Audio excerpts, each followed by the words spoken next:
and Saudia at some point, right? She's trying to join now. There she is, okay. Good morning, everyone. Today is, in fact, Wednesday, the 21st of January.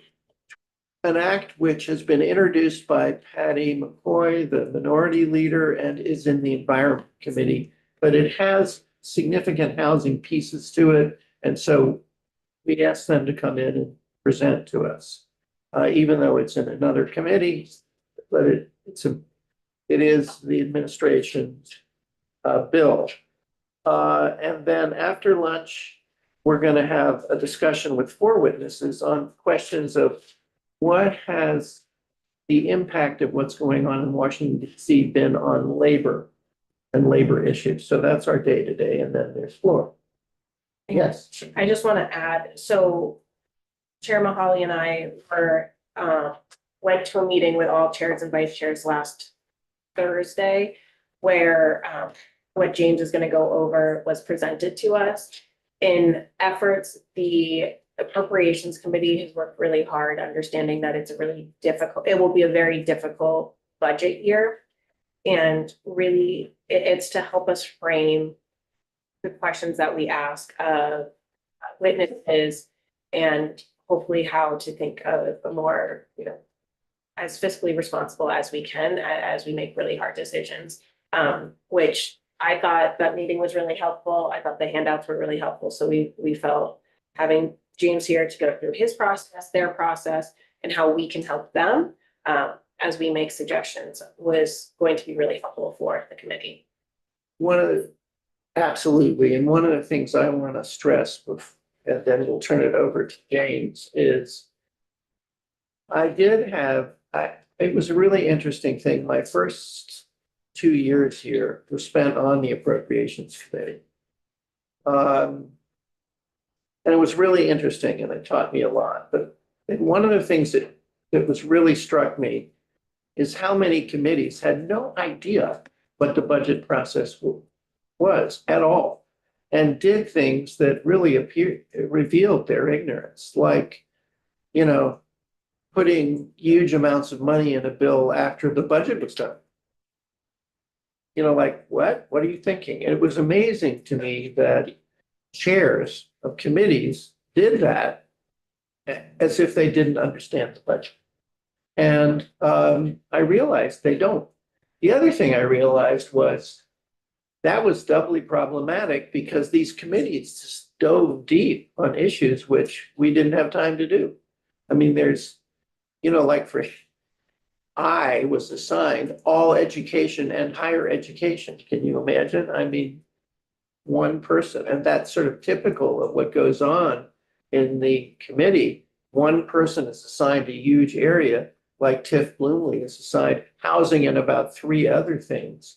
And so they really should be relying on our committee for what priorities are. And that will show itself come to a head when we send them our letter, which is giving them our priorities. We're going to have to prioritize all budget matters and agree on that, because they're going to depend on us. They may not do what we say. They may, they have to add it all up, but it's really important. Yes.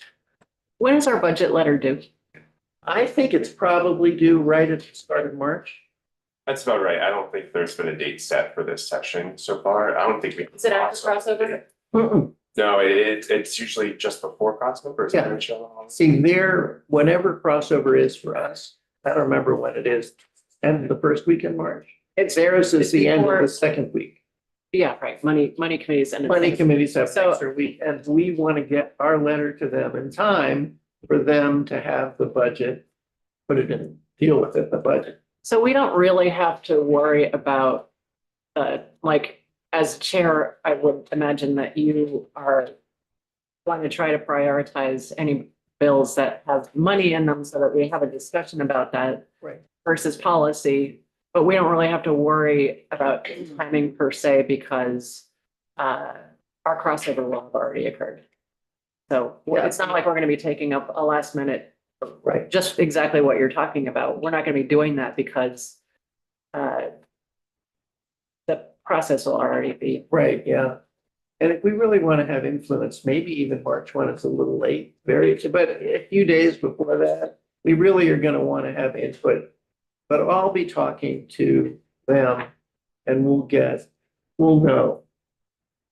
And to my knowledge, the Joint Rules Committee hasn't officially set the crossover dates for this year, but the standard date is always the first Friday after town meeting week, which this year for policy committees will be Friday, March 13th. So I don't think that date has been officially voted on yet, but that would be the standard date.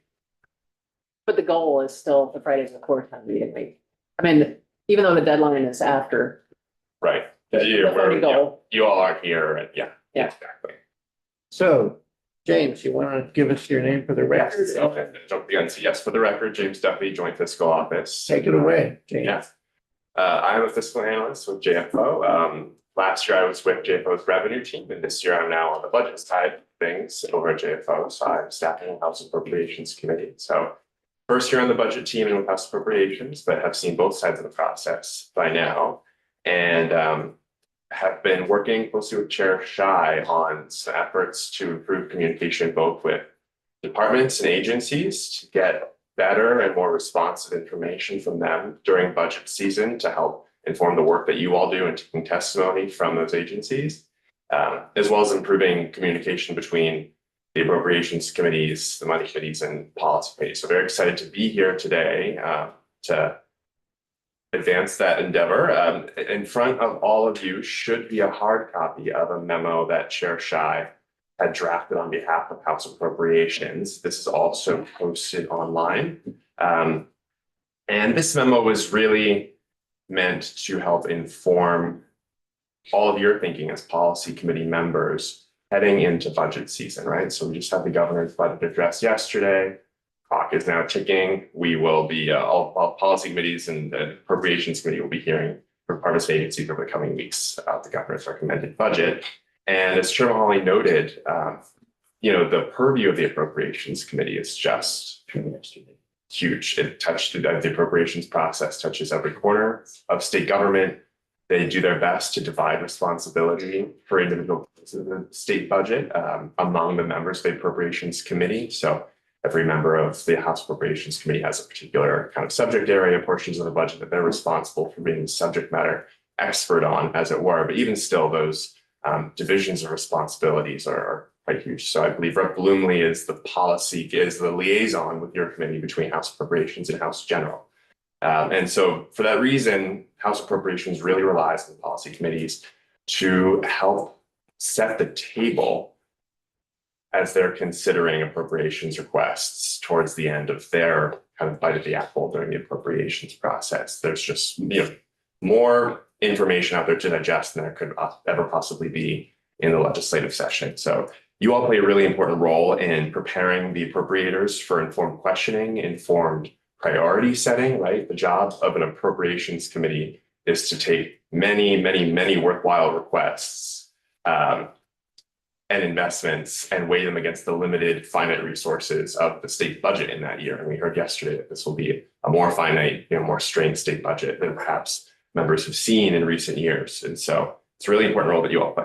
And you all also have limited time, right? Your subject area is also quite huge. So this memo is kind of meant to help guide you all in your thinking about how you make the most of your limited testimony time with the agencies and departments when they come to you to present their budget requests. And also as you're talking to advocates, folks outside of state government who might be coming to you all with suggestions and proposals for how the state might invest its resources into housing and related initiatives. So just some quick table setting.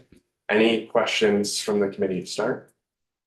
I'll also make a quick plug that the House Appropriations Committee hosted a budget workshop 2 Fridays ago, which is posted online, which talked in more detail about the actual timeline and process behind the state budget. I won't get into all that today, Are you but doing it again? yes, and we have another one coming up this Friday, which will not be a repeat of the same presentation. So I'll circulate a recording of the one we gave 2 weeks ago after I leave the room today. But the one coming up this Friday, which I definitely encourage you all to attend, will be going into the actual budget, the document of the state budget, how to read the big bill, how to navigate the big bill, how it's organized, and equip you all with the information you need to better navigate the actual document. What time on Friday? believe it Noon? is noon, yeah, noon, lunchtime on Friday. On room 11? In room 11, that's correct. And there should be an email from Chair Shy and all of your inboxes from yesterday recirculating that sign up link.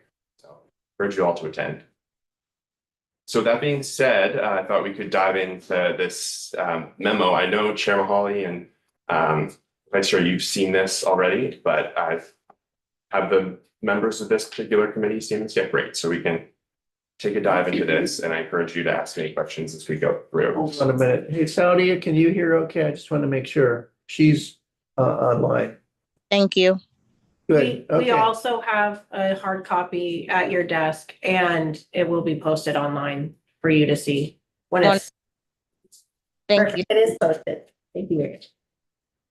So I think what the top line takeaway I want to leave with you all is that it can be really easy to get sidetracked when hearing testimony from agencies, departments about the nitty gritty of departmental operations, right? Like maybe they mention some internal service fund that they use to fund their operations or some program detail that catches your interest. And lo and behold, 20 minutes later, the committee has spent 20 minutes going into an operational detail of a program that doesn't necessarily get to the bigger picture of how the appropriations committee will, set its priorities for that year, how it will invest its finite resources. And so I would just encourage you all to think about the art of navigating both the useful exercise of getting to know an agency really well and getting to know their operations in detail, but also focusing on the bigger picture of what are the priorities in our policy area and of state government, and what does the appropriations committee need to know when it's looking at the 30,000-foot view of state government in a couple of weeks from the date of this testimony,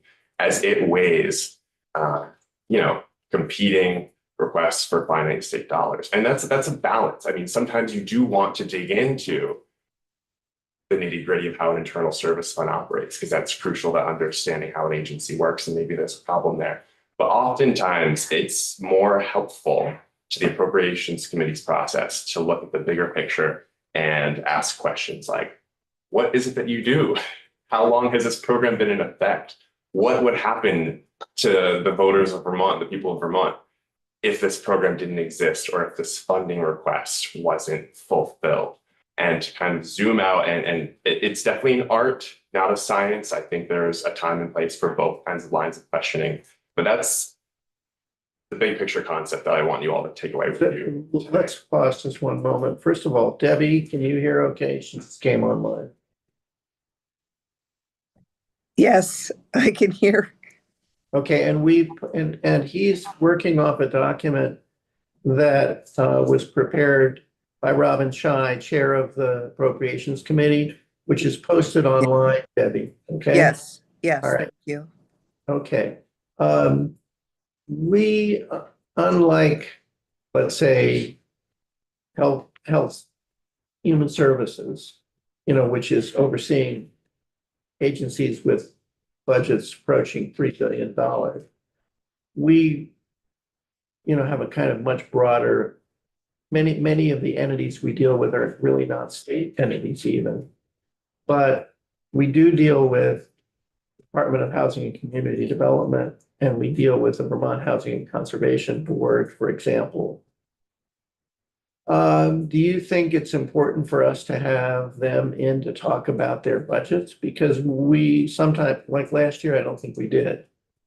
We were dealing with what was particular requests in bills, that we either authored or were in our bill, or we had a committee bill. But we didn't actually ask DHCD to come in and talk to us about their budget. Is that something we ought to be doing? That's an interesting question. I think it depends on the session and what all is on your plate, right? You all have a finite session just like everybody else. And so if you have a lot of one-time requests or one-time investments outside of standard department operations that you need to spend time weighing, maybe those take precedence over getting the 101s from the departments and agencies like DHCD on what they do. That being said, if you're in a situation where maybe Vermont Housing and Conservation Board has big adjustment to their base in the GovRec that you're weighing in a tight budget year, We'll find that out. Yeah, but then maybe that's something you spend more time here. Is the budget now on the full budget is available online? It is. As of yesterday afternoon, the FY 27 budget documents were on the Department of Finance and Management website. I haven't checked this morning on the JFO page. They should be up by now on the Joint Fiscal Office's webpage. Well, just as a comment for the committee, what I intend to do is to talk to our representative, if you will, our liaison on the Appropriations Committee, Tip Bloomley. And I'll ask her what's going on, what's in the budget, what it looks like. I mean, I think the committee's interest is going to be, is DHCB getting adequate funding?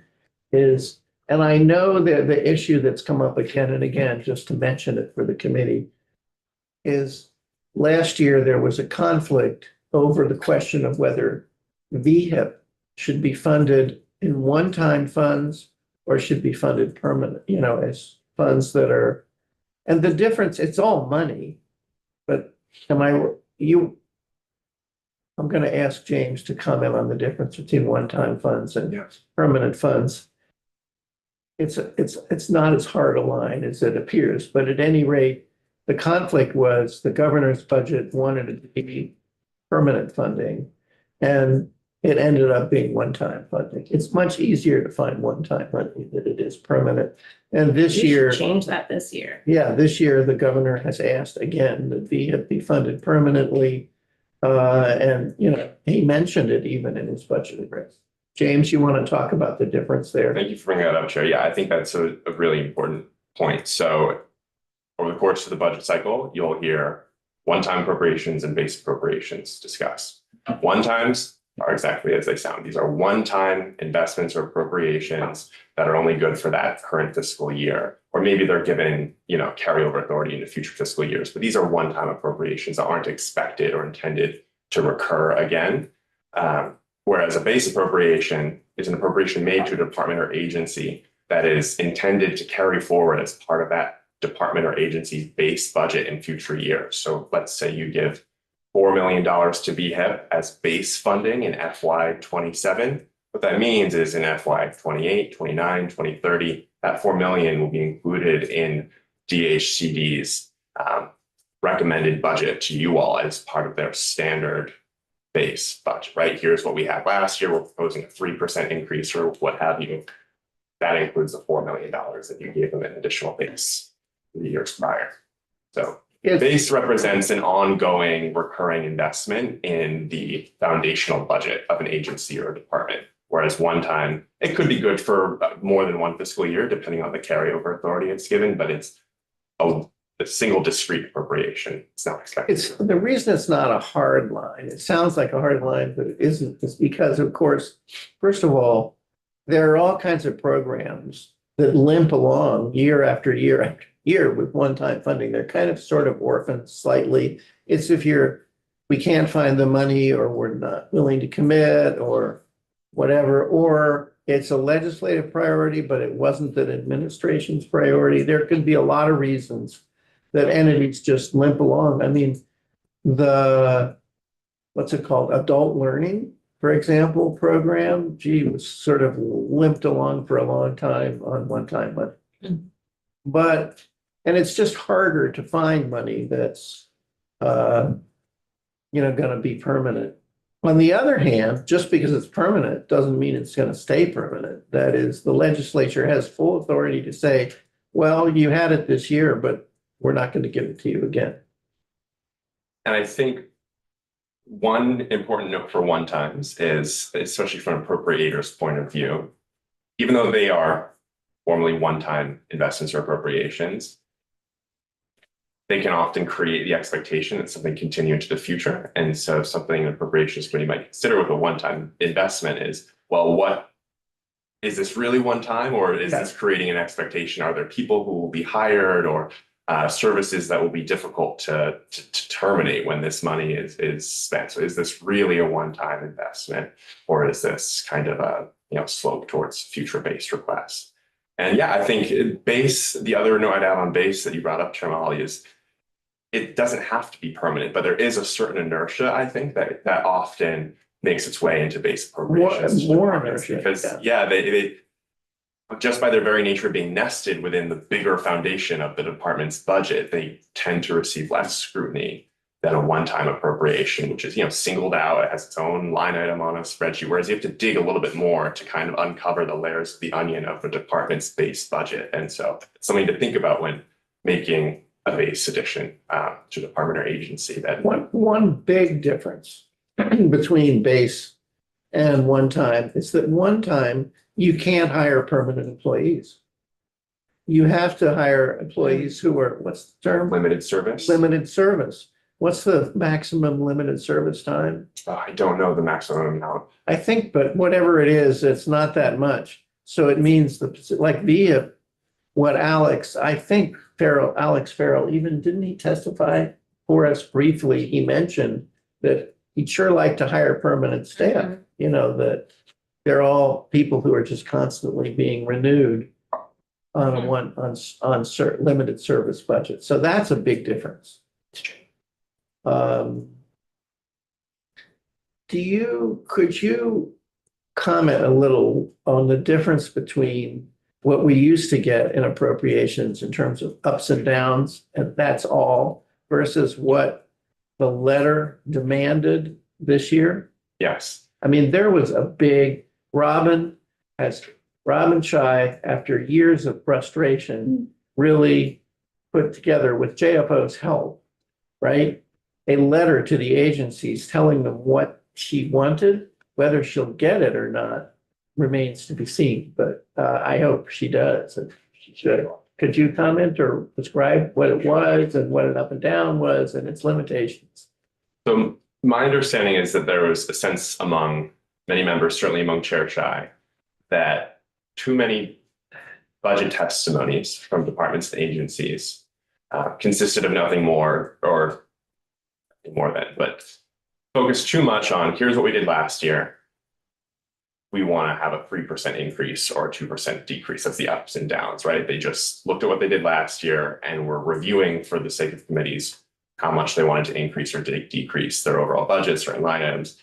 And I think the sense among many members was that that did not give committees enough information or opportunity to ask questions about, like I said earlier, what are the underlying priorities here? How much inertia are we carrying forward from one year to the next? When all we're doing to scrutinize these budgets is looking at how much the agency is proposing they increase or decrease. So in the name of getting better, more responsive information from departments and agencies this year, the House Appropriations Committee and Joint Fiscal Office updated the memo, the guidance that is sent from House Appropriations to departments and agencies, clarifying what information is most useful, asking for additional information beyond ups and downs, and I think just hoping to better expectation set the information that committees need from departments and agencies to fully evaluate budget requests. And I think the core of that is don't just focus on the ups and downs, give us a little bit more. Tell a story, tell us what you do, break down the individual components of your proposed budget for this year. And as the envoy for House Appropriations to you all on behalf of Chair Chai, I will share with you that her instructions to policy committees are that to the extent you're hearing from any agency or agency or department specifically this year, is that if they start to go over their ups and downs and nothing else, to please ask them to come back with a more extensive presentation that has more detail than just that. I don't know if that will happen in this committee, and I think the departments and agencies have received that memo and have been working hard to wrap their arms around it. I don't think you'll have that issue, but those are the instructions from Chair Chai, just to send folks back and ask for more testimony if they come in and just go over the ups and downs. This is a big change. Let me tell you what it was like. You would get from a given agency, I mean, even agencies with smaller budgets would have you'd get 10 pages. And from some agencies, you'd get 50-page spreadsheets, okay? The spreadsheet would be some line item, they have a gazillion lines. A very brief, maybe a brief description of what it was. By that, I mean a few words. It could fit in a box of a spreadsheet, okay? Then it would be last year's budget, expenditures, and proposed budget this year and the difference, thus ups and downs. It would just, by line item, would tell you the difference. What was missing is, what the hell is this program? What is it for? What does it do? The story. What is its total budget look like? I mean, you know, sometimes we would just get the percent up and down or the amount. We wouldn't even know how much the whole program was. And what is, it made it very difficult to actually penetrate, much less ask a question. Is this a program we want to support anymore? Do we really want to do this? And it was, I think it's understandable in that the ups and downs, frankly, I'm sure that presentation took a long time for agencies to prepare. So Chair Shy has sent a, I think, like 4-page memo to the agencies, basically saying, tell us the whole story. Will they put it together and do it? I'm sure it will vary by agency, we'll see. But it's designed to allow not zero-based budgeting, but I think realistic scrutiny. And now I guess I'm just giving my opinion. My opinion is the budget is where the rubber hits the road. When you would listen to the budget address by the governor, or certainly the state of the state, it said one thing, but very often the budget would say another. The state of the budget address would talk about the importance of public safety, but the budget would cut public safety. Or the budget would have a line item that increased the number of public safety personnel, but cut the IT budget to the point where they couldn't function without internal transfers from, they couldn't function. So it was very hard sometimes to get at the truth. And I think this committee probably doesn't have to do a lot of that, but I do think we're probably going to want to look into at least a few issues. I think a couple of useful questions are to help frame that process. That's all exactly right. Is what problems does this request solve? What happens if we don't honor this request? What are the consequences of action and inaction? And then that's all laid out in the memo. But I think that gets to asking broader questions, not just focusing on what we did last year, what we want to do slightly differently this year, but uncovering those broader questions of priorities. What is this accomplishing? What do we need to revisit in light of the current budget cycle? And I think those are the questions that are most useful to the Appropriations Committee, and that culminate in the committee letter that you all will share with the Appropriations Committee come that first week of March. And in preparing to talk to you all today, I looked at the committee letter that House General sent to House Appropriations last year. And I think sometimes the challenge with policy committees and the Appropriations Committee is that as the policy committee, you all are deeply invested in your subject area, and it can be difficult to prioritize difficult to prioritize requests. Sometimes appropriators will hear from policy committees and the advice will be, our priorities are high, higher, and highest, and we recommend funding everything because all of these things are worthwhile and important. And while that may be true, it doesn't help the exercise of allocating funds in the limited state budget. But I think last year, the letter that came out of this committee was really responsive and met the Appropriations Committee's needs, and that you did a tiered structure. There was a tier 1, tier 2, tier 3. I think that meets the spirit of the feedback that the Appropriations Committee relies on the policy committees. I wonder why that happened. We all did it. Well, I think it's helpful too. Now we have a chair who's experienced both Right. sides of it and remember it being a different process than previously. Because you really know the. I'll tell you one thing, one piece of the experience. Of course, what happens is you hear all of these agencies come in and talk about their needs, right? And in a way, most of the time, that's consistent with the governor's budget. It's hard for an agency to break away from the governor's budget and say, well, we're not happy with this or we're not happy with that, because there are results that occur after they break with the administration. So you don't see that much. But for example, agencies that are quasi-state agencies, like VHCV, or agencies that get most of their money somewhere else, but some money like Department of House, like Department of Housing. Yeah. DHSA, DSHA, what, I can never get it straight. You know, sometimes you'll hear more, or an individual like Tiff Bloomley will have private conversations off the record where there'll be descriptions. But the hardest thing of all is the public hearing. Hmm. In the public hearing, we used to get somewhere between 100 and 200 witnesses. And although there was a certain amount of repetition, basically figure 50, 60, 70 organizations, each playing a function that you end up feeling is like essential to a civilized country. Like, so people don't go hungry with no food, you know, things that were pretty basic. And they're each asking for money and there's no money, or very little. And it's just, I found those hearings to be the most depressing part of my entire time in the legislature. You just ended up feeling, there were times when I was almost in tears, just listening to, because people bring in stories which are very real, and you just kind of,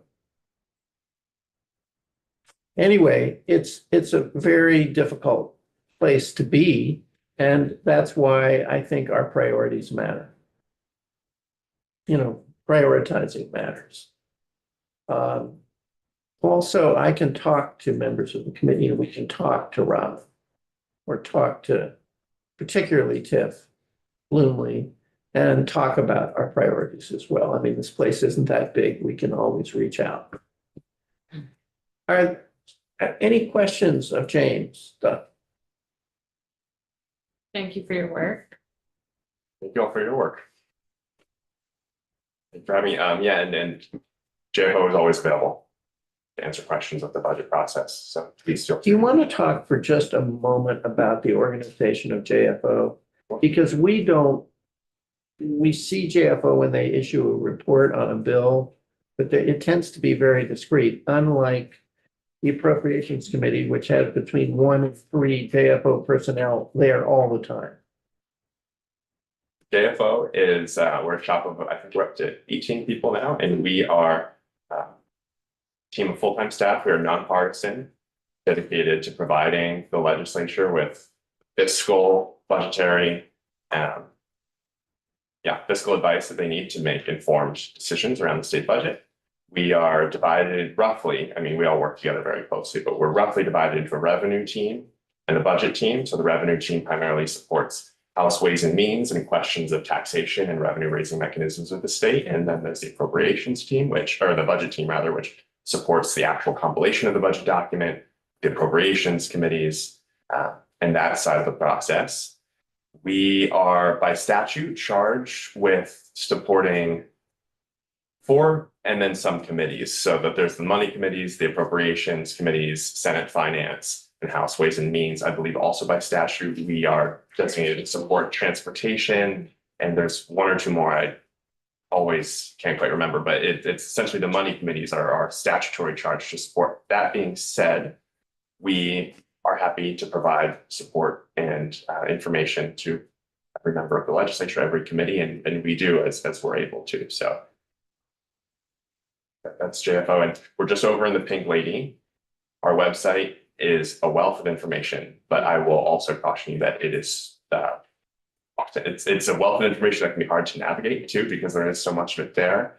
So please do feel free to reach out to us at any time if you need a primer or help locating resources, and definitely attend our workshop on Friday, because there will be a tutorial on not just navigating the budget, but also our wonderful library of resources on the JFO website. Thank you. Questions? I really emphasize that. I mean, they're very available. You can go over, I have been over there, I've gone over there and said, for example, I need a tutorial on education finance. And gone over there and sat and had two people. This was, thank God, before Act Two people. 73. Oh, I had two people sit with me for wow. 2 hours and just sort of answer questions, one person Wow. walk me through the whole thing. They are, I think, really available to Very. do that. Yes, Is there a particular person at JFO who specializes in our areas of jurisdiction? We do, every JFO analyst has a portfolio that they specialize in. We divide and conquer. On the revenue team side of things, Pat Titterson has historically handled housing. We are in the process of bringing on a new fiscal analyst who I think will take housing as part of their portfolio, so that may change. But like I said, we're a small shop. So email any one of us with a question or a request, and be it housing related or otherwise, and we'll see to it that somebody in the building can assist you. And on the budget team side of things, so much of that, the housing conversation is often appropriations and a budget conversation. So any member of the budget team, so there's me on the House side, Amy Pope on the Senate side, Emily Byrne leads the budget team at JFO, are all Emily is your the points lead. of contact. And if we had a question about breaking down expenditures from last year, could we ask JFO? That's a very typical request that we'll feel, can you please summarize or, appropriations made to this particular area last fiscal year or the last couple of years. I'm thinking about actually, because I'm not positive, but I don't know that everybody in this committee wants a breakdown of the granular picture, but I like to see a breakdown of granular picture. And so is that something that you could also provide? Yeah, absolutely. I mean, that's the sort of request that we field from members all the time. Okay. yeah, they'll get as granular as you want to get. Oh, nice. That's my experience has been, they will. There are some weeks of the legislative session where, like crossover can be tricky for a really granular dive. So we might have to say, we'll get back to you after crossover if that's okay. But, yes, always reach out and we will be happy to. Is it better for you or for the information if you are asked after the BAA? Or does the BAA not come into play? I would reach out as you have questions and as you have requests, and we will respond with our capacity. We will always endeavor to get back to you as quickly as possible. Like I said, if it's one of the 2 or 3 really busy crunch weeks of the session, maybe we won't be as quick as we usually otherwise be, but we'll communicate with you and your expectations as needed. So. Yes. Okay, thank you. I just wanted to add another thing that you guys do. That I personally haven't utilized your office as much as others probably, but maybe I should. But like they could also provide, like, let's say you have a bill that might have they could do like a fiscal note, like an estimation of like what the bill you're working on could, cost or gain or things like that. Or then that I've heard you guys do, which is can be helpful too. They do fiscal notes on any bill that has Yeah. a significant financial effect either on revenue or expense. For example, with respect to the housing finance bill, which we've been working on, or last year with respect to the committee bill. Well, Ted Barnett, I think, he did a JFO report. And that's absolutely necessary if it's going to go to Ways and Means. But it's also something like I'm about to ask for, actually request. There's no problem with that, right? Requesting a report on the fiscal impact of the bill. So typically a fiscal note will be prepared for any bill that has a fiscal impact on the state, so revenue or appropriations. Not every bill that has potential fiscal impact will get a fiscal note. Generally, JFO will prepare a fiscal note once a bill leaves committee. We just don't have the capacity to write a fiscal note for every fiscally relevant bill that's introduced. But yeah, so if a fiscally impactful bill leaves committee, it will get a fiscal note. And we also work with members to prepare preliminary fiscal information. You know, maybe you're working on a bill and you have questions about how much money it might raise, how much it might cost. We'll work with you, maybe not on a full fiscal note, but on a preliminary estimate That's as you think through. That's That's exactly a what. good point, because like for me, what happened was I have a bill and Senator Clarkson was like, oh, do you have a fiscal note on that? I'm like, So she was like, I'll reach out. Yeah, we can, like, I'm reaching out to Ted right now, Yeah, she said. asking him for exactly that preliminary information. How much is this gonna cost the education fund? You Right, know? right. I mean, so we're not just blind as to money when we put something together. The one area which is a little tricky is many states, particularly those states that have full-time legislators, have legislative staff, committees have legislative staff. And that those staff become policy experts in their areas. So a housing committee would have 1, 2, maybe more policy people who do nothing but housing. And sometimes, like in California, there would be a Republican policy group and a Democratic policy group of staff that would staff the committees. I know this sounds bizarre, right? But it's what life is in big states. We don't have a policy, we don't have committee policy staff generally, although there are a few exceptions, but we don't. And so what that means is we're constantly asking Ledge Council inappropriate questions because on policy, and we ask JFO inappropriate questions on policy, and there's only so far they can go. In other words, JFO specializes in financial impacts. And it sort of course, veers into policy, but they have to be neutral, nonpartisan. And so there's only so far they can go. And it's just a fact of a citizen legislature like ours that we do our own policy work. I don't know, do you have anything you want to comment on? Have I misrepresented the situation in any way? No, it is true. Different states have wildly different structures and capacities. I'm from New Jersey originally, and you know, each party caucus has its own staff. Committees might have their own staff, and then they also kind of a JFO-like body. Here, it's our 18-member JFO staff. We have Ledge Council, and you all, and obviously our committee assistants. But it's not California. It's full-time legislature by any means. And JFO does work really hard to maintain its neutrality, right? We provide information and considerations. We do not endorse or recommend the particular policy actions. Our goal is to provide you all with the information you need to make an informed decision. And we work really hard to maintain that neutrality and bipartisanship. It's really important to the work we do in supporting you all. Other questions? James, thank you so much for taking the time. I know you've got a lot on your plate and really appreciate your having come in. This is an important conversation. So And please, well, it's been very, thank you. time. Thank you. Thank you. Yes.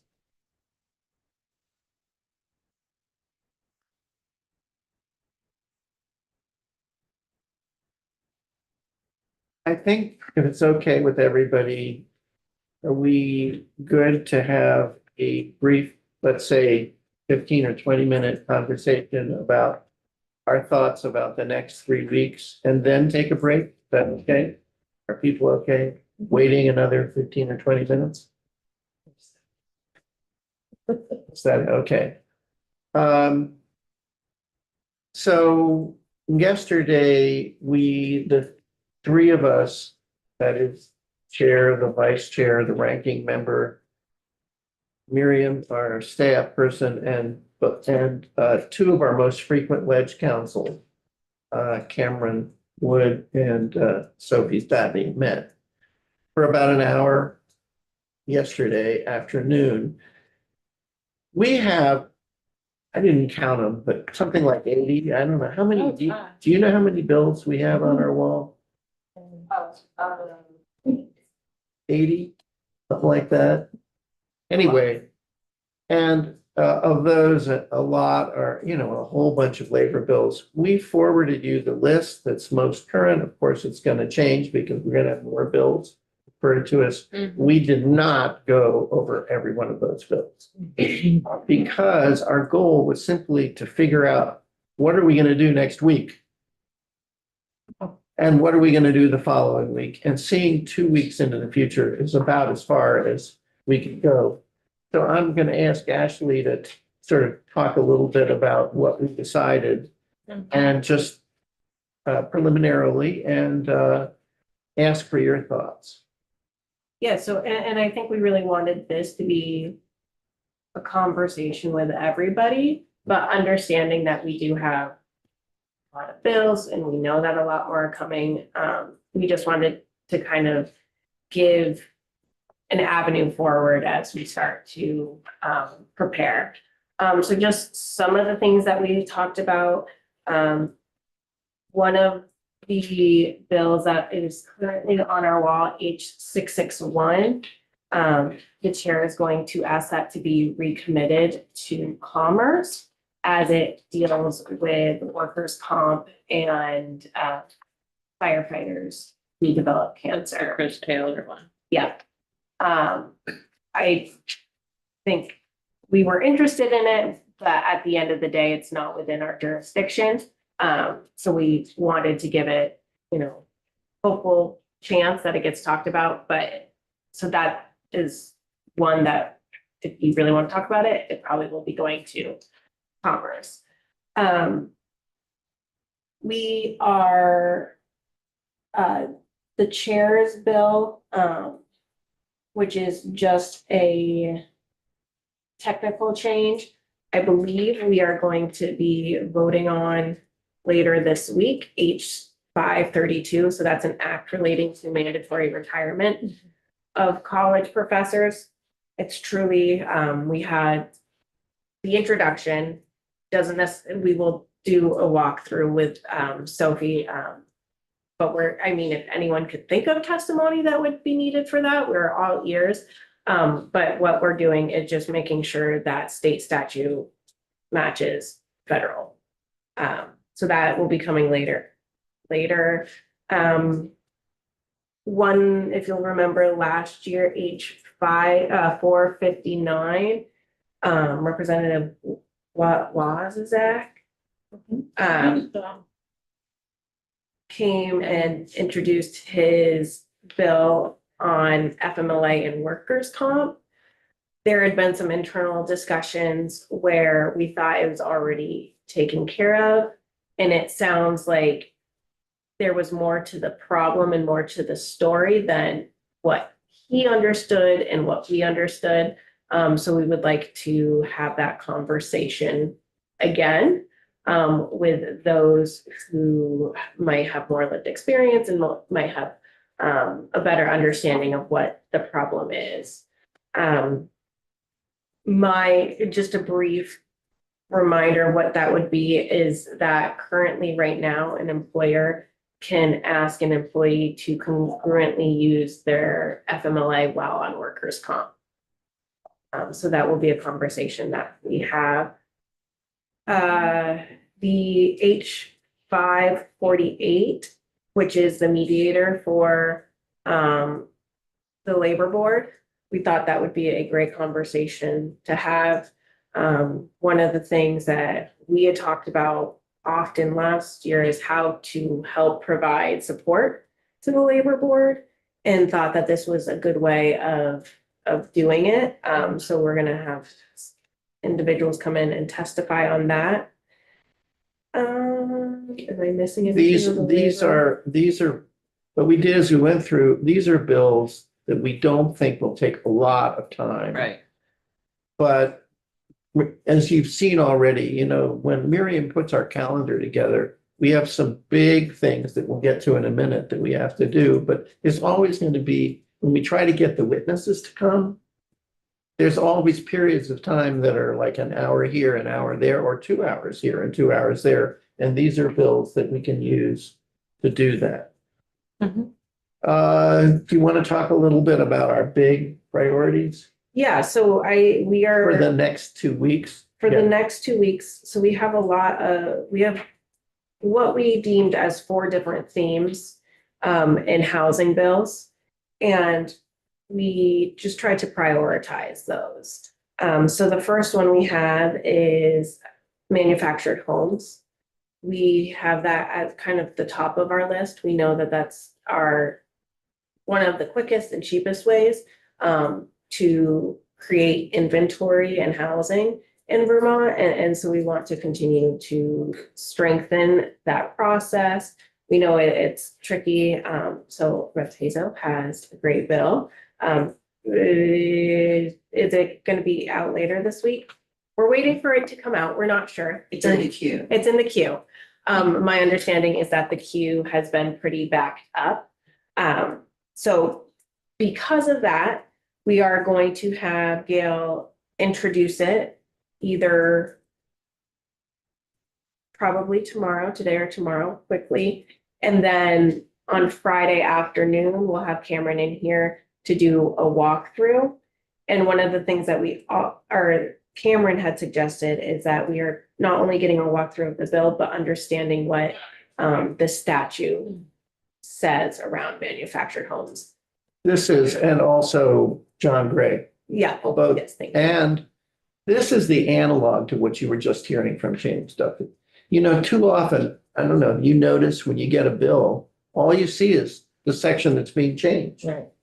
And you don't know Right. what the hell the rest of the law looks like because you've never read it before. So we've asked, Maybe I have. yeah, we've asked, well, somebody has, I but maybe, haven't. you know, nobody else on the committee. So we've asked Cameron with this issue to really give us the, you know, the big view. Mhm. And partly because frankly, I would like as chair, for the reason that you just said, that this is like a really important part of the housing picture. I would like to come away from the hearings on this bill where like this committee has command over this issue. We know pretty much everything there is to know about this issue. I just think it will come back. You know, it's not a one-time thing. It's too important for us not to have command of. Go ahead, I'm sorry.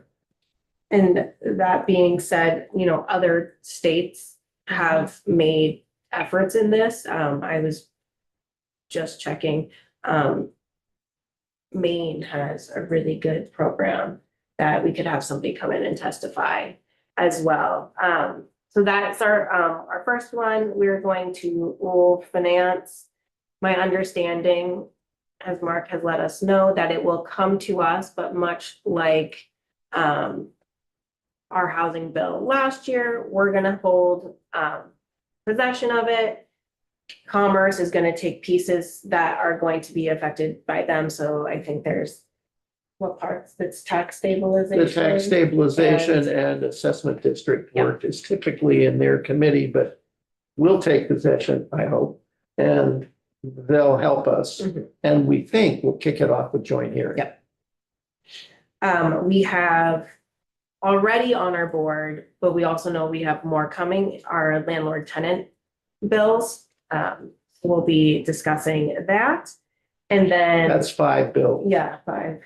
And we've asked Cameron, so I'm referring to Debbie's bill, Saudia's bill, a bill that my name, no one else is on it. I'm the only one on it. And, which is an attempt at compromise proceeding.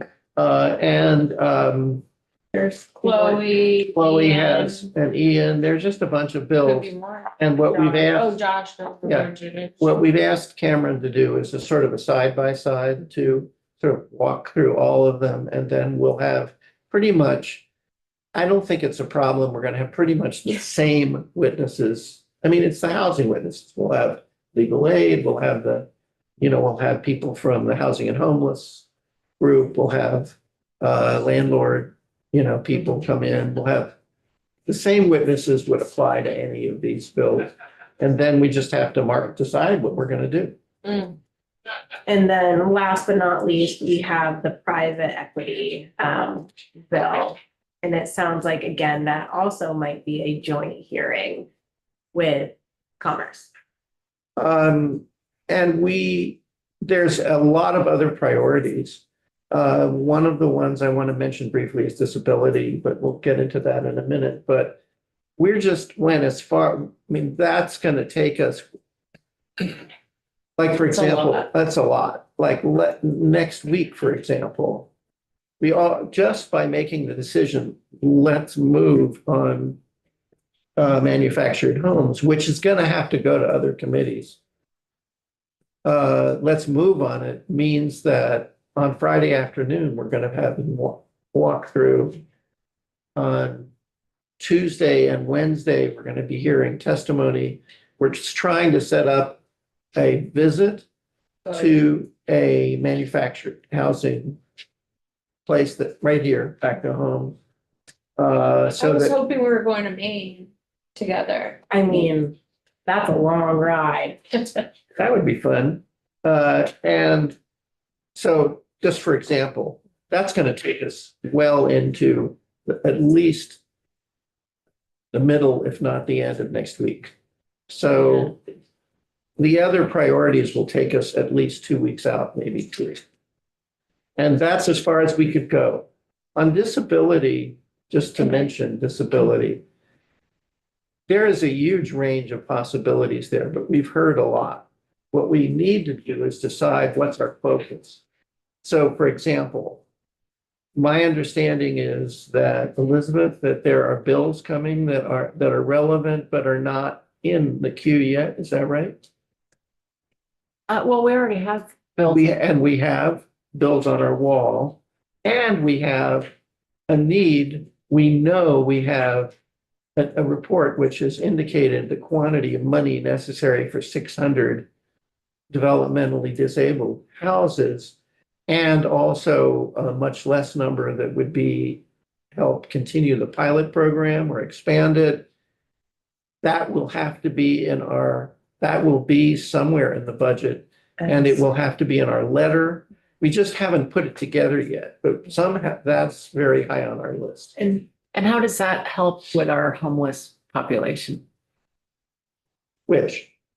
All of it? Yeah. I think that it's all about housing supply. I mean, what we mentioned is about housing supply in that, and that helps indirectly, but manufactured homes, we wanted to get at because it's the only form of home that is affordable, can be affordable to a very large piece of our population. But, and my landlord tenant bill has money in it that helps with homeless. Keeping folks housed. Is keeping folks housed. And we've already dealt with Section 8.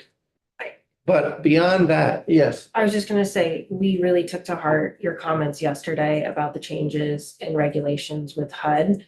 So we have, I don't know if you've had a chance to refresh, sorry, the agenda, but we do have Big coming in on Friday to talk to us about those changes, and how that affects their work as well.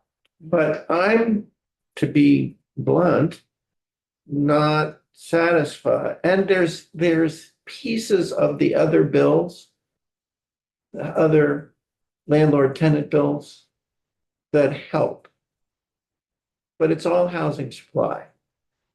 And the direct help for the homeless, at the moment, there's nothing before us that is, most of it's in Teresa's committee. And how are we addressing that large population of disabled homeless Vermonters? Somewhat, I would say that should be part of our discussion on disability, on the disabled. But we're not sure yet what that would look like, and look for your help in deciding it. I think that's going to be a major topic for us. And do you think that at some point we,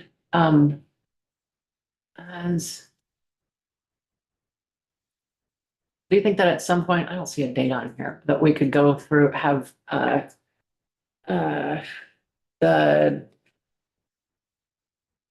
have a walkthrough of, the new VHIP guide and rules? I think we could, and I think there's a reason to get them back in here to talk about VIA, and that's part of it.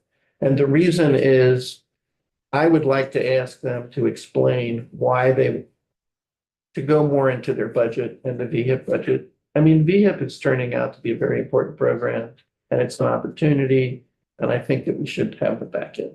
I want to say that I have a concern that VHIP is not being used in the spirit in which we intended when we created the program. And I would like to hear specifics about who is using it and for what, and what exceptions there are and how those exceptions are being used. Okay, then I think that we can do that. And I think we can do it, and the person who knows that is not Alex. Mhm. It's his person in charge of VIA. Oh, yeah, what's his name? Nate, Hey, Formulary. Formulary. Or, yeah, we'll do that. Okay, I made a note. so that's where we are. I think that will take us. And I think we can get Nate in here, in between. We'll get him in here sooner rather than later. One other thing I noted yesterday, I saw on Facebook that the Human Rights Commission has a new report out, I believe. Yeah, it's a report that has to do with the Civil Rights Summit, which took place in November, and then the policy recommendations that came out of that summit. And also kind of announcing some of the bills that address some of those policy recommendations, but also, again, the kind of frequent erosion of our civil rights, which undergird everything we do. That could be important to slip into big. Well, I'm That'd be wondering big, whether right? that report should go on our webpage. I think so. So can you arrange to have, when Big's whatever testimony Big wants to give, but on their financial situation and on the impact of anything federal, Yeah, I haven't read the report yet, but. but I also think on it's the important. report. I tell you, I think one thing that Human Services did last year, when they had downtime, if I'm remembering correctly, like each member of the committee had a report that they had to read in the Oh, yeah, present to the committee, and they had felt that was really helpful to kind of understand where we are and. that's a really interesting idea. Yeah, GovOps did that. Some committees assign homework, Mark. I don't encourage it, but I did hear, not to me, of course, but I did That's right, hear all you people who are staying in, you have nothing to do. other you know? committees have homework like that, like you read this report and you give us the summary or something like that. So it looked like Leonora was interested in. Are you And- talking about Volunteer. reports that fall into their committee or reports? Yeah, no, that's fine. I mean, shouldn't we be hearing the reports that I don't understand? Like, I could see hearing reports that fall into the jurisdiction of another committee being read and reported out to our committee, but shouldn't we isn't the intent of all of those reports for them to be read and kind of metabolized by every member of the committee? I think it's to some extent, but it's hard. I mean, I've read a lot of reports and I read them all before the session started. Since the session started, I haven't had time to read a single report. I think that it would be good. That's why I like the idea of asking a person to present a report. And in that regard, Big's going to testify when? Friday morning? Would you be willing to present when she does that report? Well, I would, except their press conference is a week from Friday. It's the 30th. Yeah, And so should we wait? I would think that we would want to wait until They've kind of time put it it. out. Okay. But think about whether you would be willing to do that. I would, but if we're having Big in, it probably would be Should we- better for Big to present the report. Well, let's ask Big as part of her testimony to summarize the key points of the report. Okay.